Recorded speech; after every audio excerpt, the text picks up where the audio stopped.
ഈശോയിൽ സ്നേഹം നിറഞ്ഞ എല്ലാവർക്കും യേശുവിൻ്റെ സമാധാനം നേരുന്നു.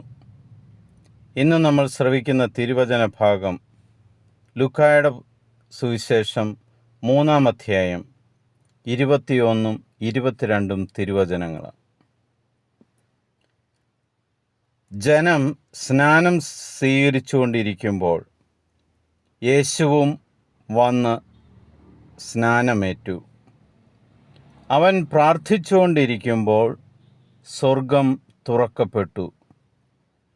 പരിശുദ്ധാത്മാവ് പ്രാവിൻ്റെ രൂപത്തിൽ അവൻ്റെ മേൽ ഇറങ്ങി വന്നു. സ്വർഗത്തിൽ നിന്ന് ഒരു സ്വരവുമുണ്ടായി, നീ എൻ്റെ പ്രിയപുത്രൻ, നിന്നിൽ ഞാൻ പ്രസാദിച്ചിരിക്കുന്നു. യേശുനാമത്തിൽ കർത്താവിനോട് നിങ്ങളും പ്രാർത്ഥിച്ചുകൊണ്ടിരിക്കുമ്പോൾ സ്വർഗം തുറക്കപ്പെടും. അത് ഉറപ്പാണ്. ഈശോ പഠിപ്പിച്ച പ്രാർത്ഥനയിൽ വളരെ വ്യക്തമായിട്ട് പറയുന്നുണ്ട്, സ്വർഗത്തിലെ പോലെ ഭൂമിയിലുമാകണമെന്ന്.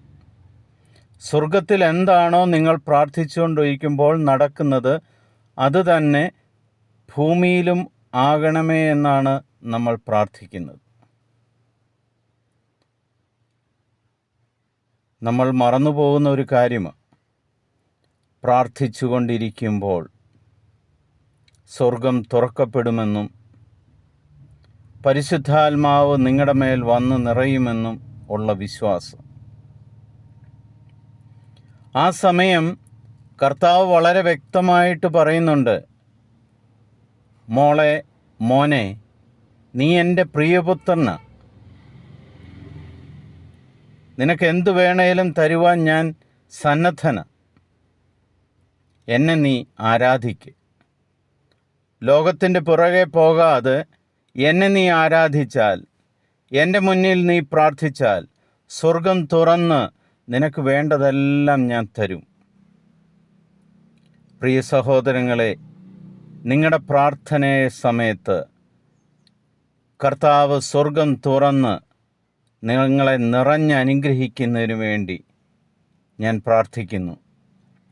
ദൈവത്തിൻ്റെ സമാധാനവും ദൈവത്തിൻ്റെ അനുഗ്രഹവും എപ്പോഴും നിങ്ങളുടെ കൂടെ ഉണ്ടായിരിക്കുവാൻ പ്രാർത്ഥിക്കുന്നു.